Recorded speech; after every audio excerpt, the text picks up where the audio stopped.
Selamat pagi Kortizen, bagaimana kabar Anda hari ini? Hadir menemani Anda saat ini, Pusdik News bersama saya, Hafidz Sugianto, dan rekan saya. Dan saya, Bangkit Panji Anarogo, yang akan memberikan informasi terbaru seputar Pusdik Pancasila dan Konstitusi. Kortizen, hampir 1,5 tahun pandemi mendera. Meskipun begitu, tak menyurutkan Pusdik Pancasila dan Konstitusi untuk memberikan pelayanan kepada masyarakat. Jika pada tahun 2020, pelayanan masih merupakan kombinasi antara luring dan daring, maka pada tahun 2021, seluruh kegiatan Pusdik Pancasila dan Konstitusi dilaksanakan secara daring. Kortizen, di lingkungan instansi pemerintah saat ini sedang menggalakkan pembangunan zona integritas menuju wilayah bebas dari korupsi dan wilayah birokrasi bersih dan melayani. Pusat Pendidikan Pancasila dan Konstitusi telah meraih predikat wilayah bebas korupsi dan selalu berkomitmen melakukan perubahan dengan pembangunan zona integritas menuju wilayah birokrasi bersih dan melayani. Pusat Pendidikan Pancasila dan Konstitusi melakukan kegiatan pada 6 area perubahan dalam pembangunan zona integritas. Lalu, kegiatan apa saja yang telah dilakukan oleh Pusat Pendidikan Pancasila dan Konstitusi? Kortizen, mari kita simak area perubahan pertama, area manajemen perubahan.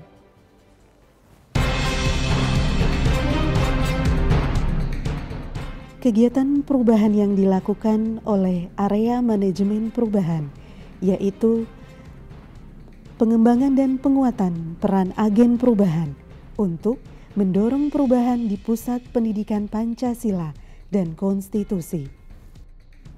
Peningkatan komitmen seluruh pimpinan unit kerja, seluruh jajarannya, unit kerja lainnya di lingkungan Mahkamah Konstitusi, serta para stakeholders tentang bagaimana menerapkan pembangunan zona integritas yang lebih efektif, di mana Pusat Pendidikan Pancasila dan Konstitusi menjadi role model bagi unit kerja lain menuju WBK.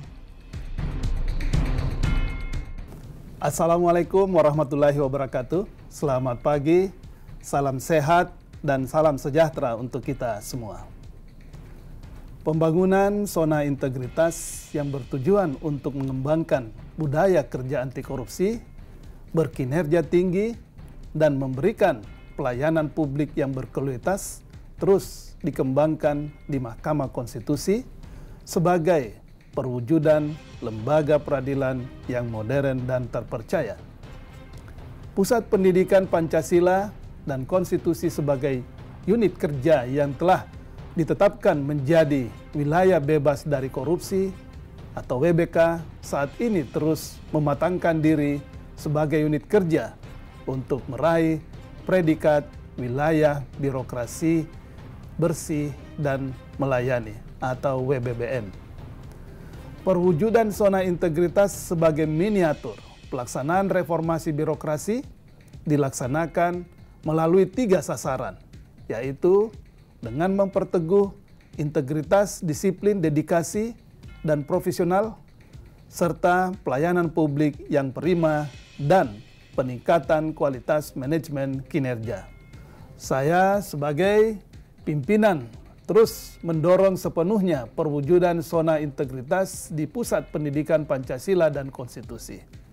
Saya berharap seluruh unit kerja di Mahkamah Konstitusi dapat menerapkan pembangunan zona integritas secara komprehensif sehingga tujuan Mahkamah Konstitusi sebagai the island of integrity terwujud serta mampu menjadikan Mahkamah Konstitusi sebagai wilayah birokrasi bersih dan melayani atau WBBM. Demikian, terima kasih. Wassalamualaikum warahmatullahi wabarakatuh.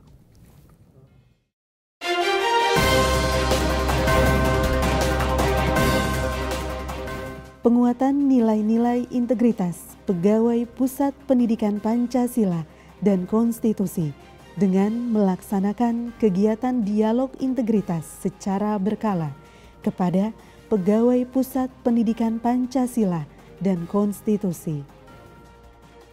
Pengembangan budaya kerja dan cara kerja yang adaptif dalam menyongsong revolusi industri 4.0 melalui kegiatan sharing season secara berkala.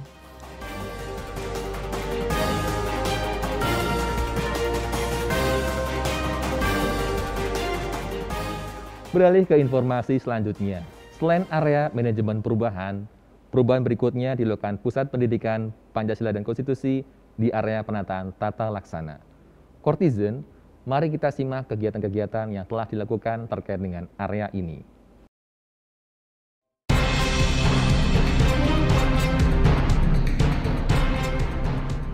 Kegiatan perubahan yang dilakukan oleh area penataan tata laksana yaitu penggunaan layar videotron di Aula Pusat Pendidikan Pancasila dan Konstitusi.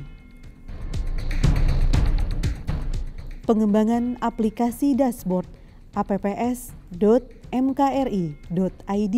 dengan menambahkan fitur pencatatan kehadiran secara online, aktivitas WFH, WFO, tugas dinas, dan formulir health monitoring.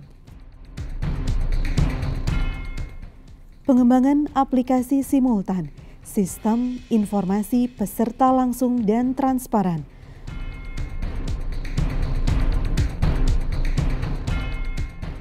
Melalui aplikasi ini, peserta dapat langsung mengisi daftar hadir di setiap sesi, mengisi soal pretest dan posttest, mengunduh seluruh materi kegiatan, mengisi kuesioner evaluasi narasumber, serta kuesioner evaluasi kegiatan, dan juga mengunduh e-sertifikat. Seluruh kegiatan-kegiatan ini dapat dilakukan melalui smartphone atau laptop masing-masing peserta. Pusat Pendidikan Pancasila dan Konstitusi melakukan evaluasi terhadap SOP untuk disesuaikan dengan kondisi era new normal. Mengimplementasikan sistem pemerintahan berbasis elektronik yang terintegrasi dan mampu mendorong pelaksanaan pelayanan publik dan internal organisasi yang lebih cepat dan efisien. Melakukan perubahan ke arsip digital dalam pemberian pelayanan publik, proses bisnis utama, dan administrasi pemerintahan melalui pengembangan aplikasi SIKD dan IPusdik. Selain menjadi sarana pendukung penyelenggaraan kegiatan dan pelayanan kepada peserta, microsite merupakan salah satu media Pusat Pendidikan Pancasila dan Konstitusi dalam menyampaikan informasi publik. Nah, Hafid, baru saja kita saksikan beberapa gebrakan yang dilakukan oleh Pusat Pendidikan Pancasila dan Konstitusi pada area manajemen perubahan dan area penataan tata laksana. Gebrakannya benar-benar mantap untuk mengubah pola kinerja pegawai Pusdik menjadi lebih baik lagi. Iya, betul sekali Panji. Mahkamah Konstitusi, dalam hal ini Pusat Pendidikan Pancasila dan Konstitusi, melakukan transformasi digital dengan memanfaatkan teknologi dalam proses tata laksana dan pemberian pelayanan terbaik kepada publik. Setuju. Tujuan semua ini kembali lagi untuk memberikan pelayanan yang maksimal bagi para pemangku kepentingan di Mahkamah Konstitusi, termasuk masyarakat. Nah, Hafid dan juga Kortizen, selanjutnya mari kita simak kegiatan apa saja yang telah dilakukan di area berikutnya, yaitu area penataan sistem manajemen SDM. Dapat Kortizen lihat pada layar sebelah saya bahwa salah satu perubahan yang dilakukan oleh area penataan sistem manajemen SDM yaitu peningkatan disiplin SDM pegawai Pusdik Pancasila dan Konstitusi. Upaya-upaya yang dilakukan diantaranya, yang pertama, sosialisasi peraturan disiplin untuk mengingatkan pegawai melalui e-kios, adanya role model pimpinan sebagai teladan pegawai, serta peran aktif agen perubahan untuk memotivasi peningkatan disiplin pegawai. Lalu, apakah upaya ini berhasil? Untuk itu, kami sudah menyiapkan grafik yang menunjukkan penurunan pelanggaran disiplin oleh para pegawai Pusat Pendidikan Pancasila dan Konstitusi jika dibandingkan dengan tahun sebelumnya. Untuk lebih lengkapnya, mari kita simak informasi pada area penataan sistem manajemen SDM.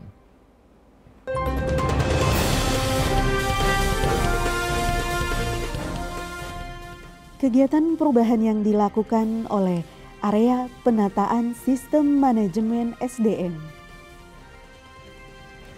Melakukan monitoring dan evaluasi kinerja individu secara berkala. Penguatan implementasi reward dan punishment berdasarkan kinerja, yaitu melaksanakan pemilihan Employee of the Month dengan tujuan untuk menumbuhkan dan meningkatkan motivasi kerja pegawai untuk dapat menampilkan kinerja terbaiknya, khususnya di lingkungan Pusat Pendidikan Pancasila dan Konstitusi, serta memberikan penghargaan bagi pegawai yang berprestasi, salah satunya dengan terpilihnya 1 orang pegawai Pusat Pendidikan Pancasila dan Konstitusi sebagai Pegawai Teladan 1 tahun 2021. Pengembangan kompetensi dan karir ASN melalui usulan kebutuhan Diklat, BIMTEK Manajemen Risiko, kegiatan ceramah daring serial, BIMTEK Sakti dan Sivika, sosialisasi sistem merit dan manajemen talenta kepada pegawai Pusat Pendidikan Pancasila dan Konstitusi. Area selanjutnya yang tak kalah penting adalah area penguatan akuntabilitas. Dari area ini dapat dilihat sudah sejauh mana peningkatan kinerja dan akuntabilitas dari Pusat Pendidikan Pancasila dan Konstitusi. Kortizen, langsung saja kita saksikan kegiatan yang telah dilakukan oleh area penguatan akuntabilitas.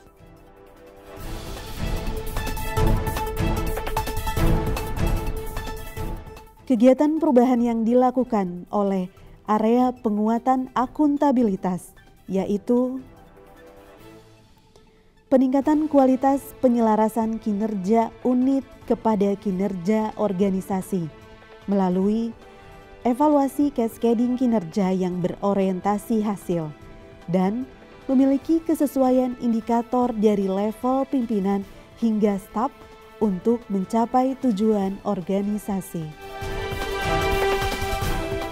Monitoring dan evaluasi kinerja secara berkala melalui aplikasi e-kinerja, dashboard pegawai, dan aplikasi Sivika dan Sakti terkait monitoring dan evaluasi anggaran.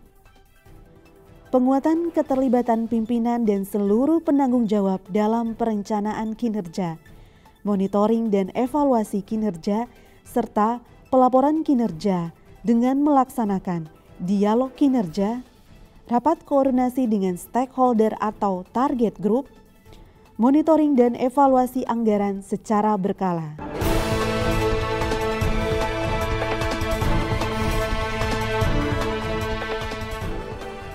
Efektivitas dan efisiensi pengguna anggaran melalui refocusing anggaran, di mana Pusat Pendidikan Pancasila dan Konstitusi pada tahun berjalan baik tahun 2020 dan tahun 2021 menambah target grup dari yang telah ditetapkan di awal tahun. Sehingga diharapkan kegiatan peningkatan pemahaman hak konstitusional warga negara dan hukum acara Mahkamah Konstitusi dapat berdampak langsung bagi masyarakat. Wah, dari kegiatan yang dilakukan pada 4 area barusan, memang benar menunjukkan bahwa Pusdik ini sangat serius dalam melaksanakan seluruh program untuk mencapai predikat WBBM dan memperlihatkan bahwa pegawai Pusat Pendidikan Pancasila dan Konstitusi tetap produktif dan berkinerja di era pandemi COVID-19 ini. Betul, Hafid. Bisa kita lihat tadi di bagian area penataan sistem manajemen SDM. Tingkat pelanggaran disiplin pegawai langsung mengalami penurunan dibandingkan pada tahun sebelumnya. Jadi, memang kegiatan dari area-area tersebut dapat langsung dirasakan perubahannya oleh pegawai Pusdik. Oh iya, Panji dan Kortizen, masih ada 2 area lagi yang saya sendiri sudah tidak sabar untuk melihat kegiatan apa yang dilakukan. Inilah informasi selengkapnya hanya untuk Anda.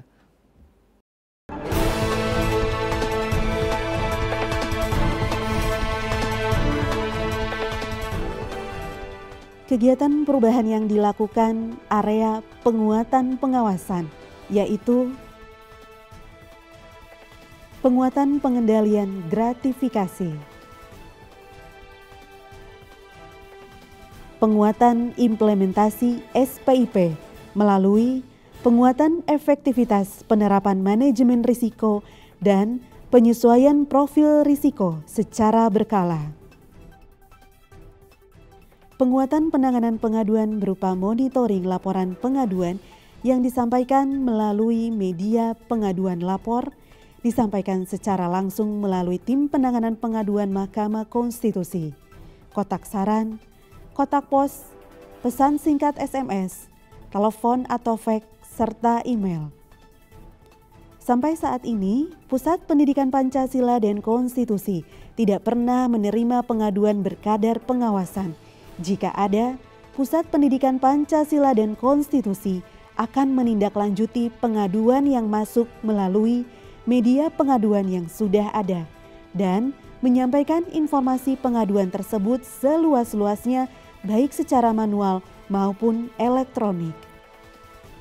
Kegiatan perubahan yang dilakukan oleh area peningkatan kualitas pelayanan publik. Pengembangan inovasi pelayanan publik dalam rangka percepatan peningkatan kualitas pelayanan publik melalui Pusat Pendidikan Pancasila dan Konstitusi berupaya melakukan pengembangan pada setiap tampilan kegiatan virtual dalam rangka kenyamanan peserta dalam mengikuti kegiatan secara daring. Pengembangan aplikasi simultan, sistem informasi peserta langsung dan transparan. Peserta dapat memperoleh berbagai informasi penyelenggaraan kegiatan, serta mengisi seluruh dokumen terkait kegiatan hanya dengan melalui smartphone atau laptop yang tersambung dengan jaringan internet.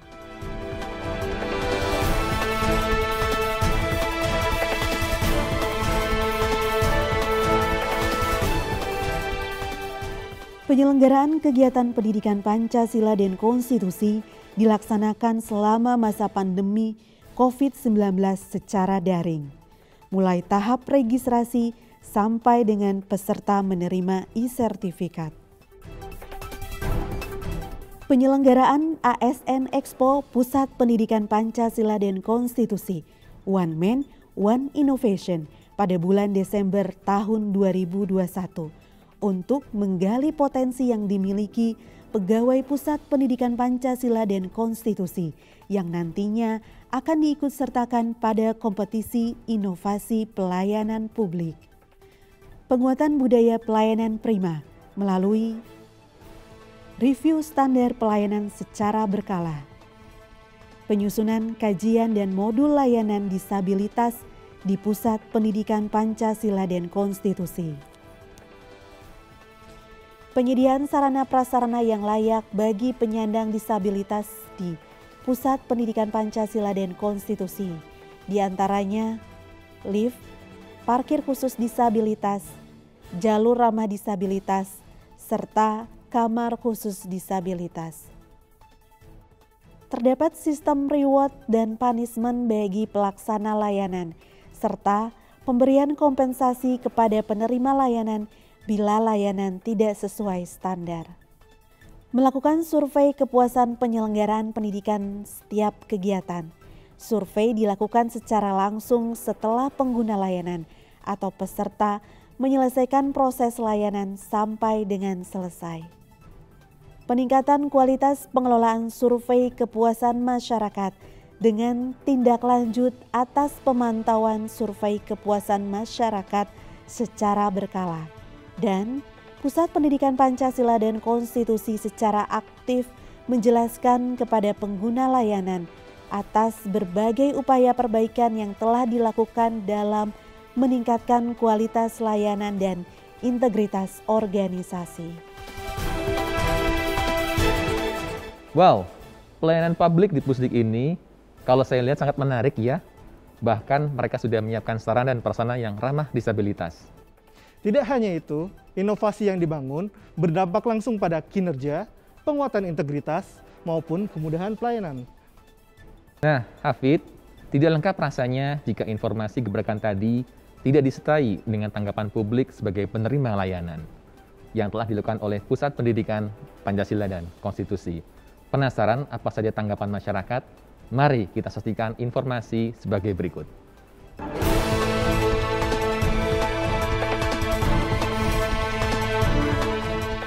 Pada tahun 2020, Pusat Pendidikan Pancasila dan Konstitusi berhasil meraih predikat Unit Kerja Pelayanan Wilayah Bebas dari Korupsi. Penyelenggaraan pelayanan publik kategori sangat baik. Respon aplikasi SIKD tercepat untuk bulan April dan bulan Mei tahun 2021. Hasil audit Arsiparis memuaskan dengan nilai 81. Tidak ada temuan pada laporan keuangan tahun 2020. Sampai dengan Juli tahun 2021, kinerja Pusat Pendidikan Pancasila dan Konstitusi sudah mencapai target yang direncanakan. Banyak kalangan itu sudah pernah mendapatkan pelayanan untuk kegiatan peningkatan pemahaman hak konstitusional warga negara di Pusat Pendidikan Pancasila dan Konstitusi Mahkamah Konstitusi. Meskipun dalam kondisi pandemi COVID-19 saat ini, Mahkamah Konstitusi masih tetap bisa melaksanakan melalui Pusat Pendidikan Pancasila dan Konstitusi kegiatan peningkatan pemahaman hak konstitusional warga negara melalui virtual gitu ya. Saya melihat nggak ada lembaga negara yang bisa melakukan seperti ini gitu ya. Kalaupun ada itu sangat terbatas. Tetapi di Mahkamah Konstitusi selalu terbuka untuk diberi masukan, diberi kritik gitu ya. Dan saya melihat semua staf yang ada di Pusat Pendidikan Pancasila dan Konstitusi itu kooperatif, integritas tinggi, layanannya bagus sekali, dan mereka sangat terbuka untuk menerima kritik maupun saran-saran dari peserta maupun dari pembicara maupun dari kelompok yang lain. Dan ini bagi saya menunjukkan bahwa inilah ciri dari sistem penyelenggaraan atau layanan administrasi biro pemerintahan yang modern gitu. Karena semuanya serba dimudahkan, terbuka, tidak alergi dengan kritik gitu. Jadi saya menilai Pusat Pendidikan Pancasila dan Konstitusi ini layak untuk mendapatkan predikat wilayah birokrasi bersih melayani. Menurut saya, Pusdik Pancasila dan Konstitusi memegang peranan penting dalam mengembangkan budaya sadar konstitusi dan peningkatan pemahaman hak konstitusional warga negara. Layanan yang diberikan oleh Pusdik Pancasila dan Konstitusi layanan prima. Kenapa demikian? Karena mulai dari pendaftaran atau registrasi, mulai dari kemudian pretest, kemudian pemberian bahan ajar, post-test, hingga sertifikat pelatihan telah menggunakan perangkat teknologi informasi. Begitu juga terhadap ASN, pimpinan maupun seluruh pegawai yang ada di Pusdik MK telah menerapkan zona integritas wilayah bebas korupsi. Karena tidak ada lagi pemberian uang tips atau uang-uang lainnya sebagaimana praktek-praktek yang mungkin terjadi di tempat lain. Karena itu, saya mendukung Pusdik Pancasila dan Konstitusi Mahkamah Konstitusi untuk layak mendapatkan zona integritas. Maju terus Pusdik Pancasila dan Konstitusi, berikan yang terbaik dalam melayani bangsa dan negara. Wah, jika dilihat dari kegiatan yang telah dilakukan, penghargaan yang telah didapat dan testimoni dari masyarakat, saya sih yakin bahwa Pusat Pendidikan Pancasila dan Konstitusi layak mendapatkan predikat wilayah birokrasi bersih dan melayani.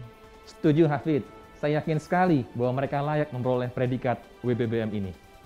Yang pasti, kita akan selalu doakan yang terbaik untuk Pusat Pendidikan Pancasila dan Konstitusi. Kortizen, tidak terasa kita sudah berada di ujung acara, dan tidak bosan kami selalu mengingatkan untuk tetap disiplin menerapkan protokol kesehatan 5M. Mencuci tangan, memakai masker, menjaga jarak, menjauhi kerumunan, dan mengurangi mobilitas, agar pandemi virus COVID-19 ini dapat segera berakhir. Saya Hafid Sugianto. Dan saya Bangkit Panji Anarogo. Kami berdua mohon undur diri. Terima kasih dan sampai jumpa.